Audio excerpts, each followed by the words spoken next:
누가복음 21장 34절에서 38절입니다. 너희는 스스로 조심해서 방탕과 술 취함과 세상살이의 걱정으로 너희의 마음이 짓눌리지 않게 하고 또한 그날이 덕과 같이 너희에게 닥치지 않게 하여라. 그날은 온 땅에 사는 모든 사람에게 닥칠 것이다. 그러니 너희는 앞으로 일어날 이 모든 일을 능히 피하고 또 인자 앞에 설 수 있도록 기도하면서 늘 깨어 있으라. 예수께서는 낮에는 성전에서 가르치시고 밤에는 나와서 올리브 산이라고 하는 산에서 지내셨다. 그런데 모든 백성이 그의 말씀을 들으려고 이른 아침부터 성전으로 모여들었다. 아멘. 예수님의 재림에 대해서 말씀하십니다.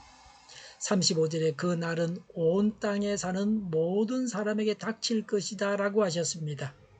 예수님의 재림은 예외가 없습니다. 모든 사람에게 임합니다. 재림주의 심판 권세가 모든 사람에게 미칩니다. 34절에 또한 그 날이 덕과 같이 너희에게 닥치지 않게 하여라고 했습니다. 짐승이 덫에 걸려서 죽임을 당합니다. 예수님의 재림도 불신자에게는 덕과 같이 임합니다. 예상하지 못한 때에 예수님께서 오셔서 불신자들은 영원한 고통에 들어가게 됩니다. 심판이 두려운 것이요 임박했음을 나타냅니다. 예수님의 재림이 불행한 날이 되지 않게 해야 합니다. 항상 예수님의 재림을 준비하고 있어야 합니다. 재림하시는 예수님을 맞을 준비를 하고 있어야 합니다. 36절에 그러니 너희는 앞으로 일어날 이 모든 일을 능히 피하고 또 인자 앞에 설 수 있도록 이라고 했습니다.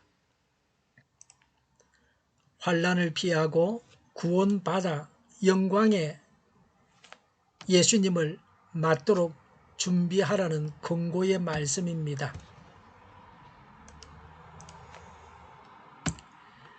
재림 준비는 구체적으로 어떻게 해야 합니까?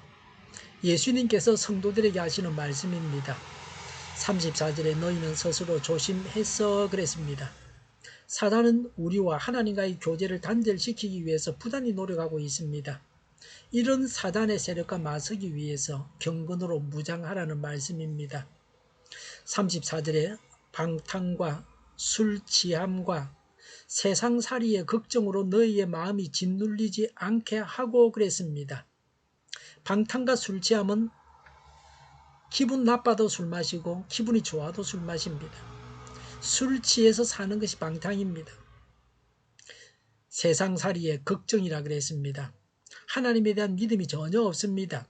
이런 것들이 죄의 유혹입니다. 이런 죄들이 우리의 신앙을 좀먹습니다. 이런 죄들이 신앙생활을 방해합니다. 예수님의 말씀을 깨닫지 못하게 하는 치명적인 장애물입니다. 세상은 점점 더 방탕이나 술이나 생활의 염려가 심각해지고 보편화되고 있습니다. 특히 평온할 때에는 마음이 해이해져서 미혹에 빠지기 쉽습니다. 내 마음은 어떻습니까? 내 삶 중에서 지금 정리해야 할 부분이 무엇입니까? 36절에 기도하면서 늘 깨어 있으라고 했습니다. 파수꾼이나 경비로서 영적으로 깨어 있어야 합니다. 깨어 있다는 것은 자지 않는 것은 물론이고 시대의 징조를 분별해서 자신의 영적 상태를 점검할 수 있는 영적 통찰력을 가지라는 명령입니다. 악한 세력으로부터 지켜야 합니다. 악한 세력으로부터 지켜야 합니다. 파수꾼이 해야 할 일이 깨어서 기도하는 것입니다. 빌립 멜랑크도는 환난과 공고가 나를 골방으로 몰아넣어 기도하게 하고 기도는 그 환난과 공고를 나의 주변에서 떠나게 한다고 했습니다.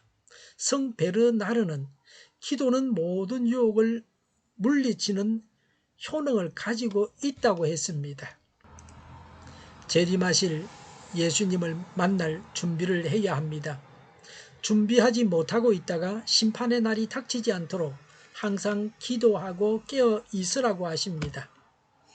자기 점검과 반성과 삶의 정리를 위해 집중적으로 기도해야 합니다. 그리고 정리된 삶이 지속되기 위해서 깨어서 기도해야 합니다. 유다가 사단의 미혹에 빠져 돈에 매수되고 무서운 죄를 범했습니다. 우리 자신은 안전합니까? 이런 큰 미혹은 작은 미혹과 방종에서 발전하여 나타납니다. 우리는 이렇게 기도해야 합니다. 예수님, 정신을 차리고 저의 삶을 정리하겠습니다. 그러기 위해서 늘 깨어서 말씀 묵상과 기도에 힘쓰겠습니다라고 해야 합니다.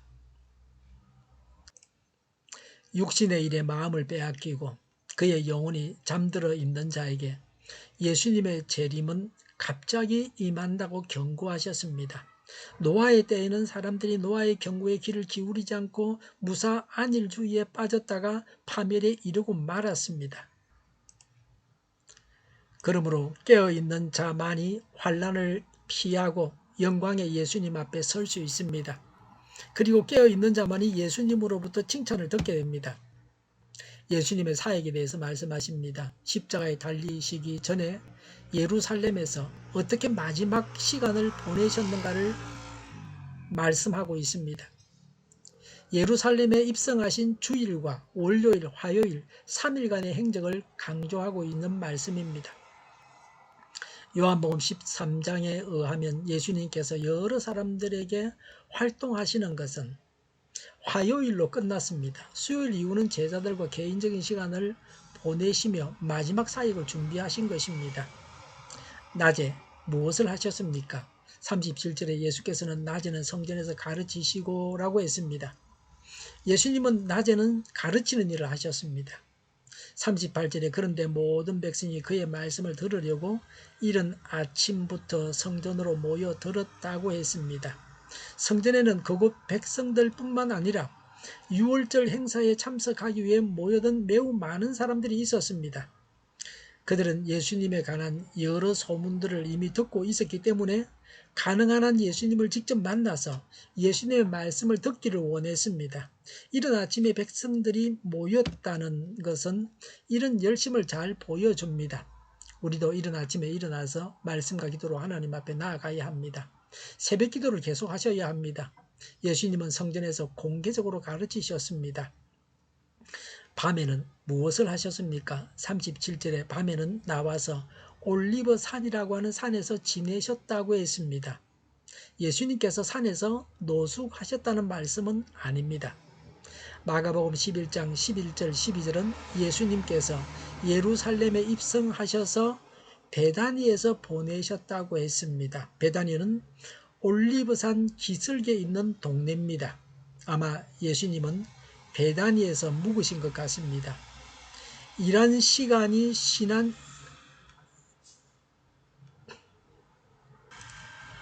일한 사람이 쉬는 시간이 밤입니다. 우리가 예수님의 삶을 본받아야 합니다. 가르치고 쉬는 삶을 본받아야 합니다.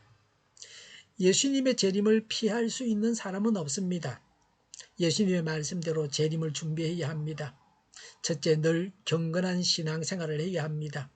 둘째는 방탕과 술 취함과 세상 걱정을 버려야 합니다. 셋째는 기도하며 늘 깨어 있어야 합니다. 깨어 근신하여 이 세상에 속한 그 어떤 형태의 죄악이라도 철저히 멀리하는 삶을 살아야 합니다. 우리의 모든 행위가 하나님 앞에 낱낱이 드러난다는 사실을 깨달아야 합니다. 기도하겠습니다.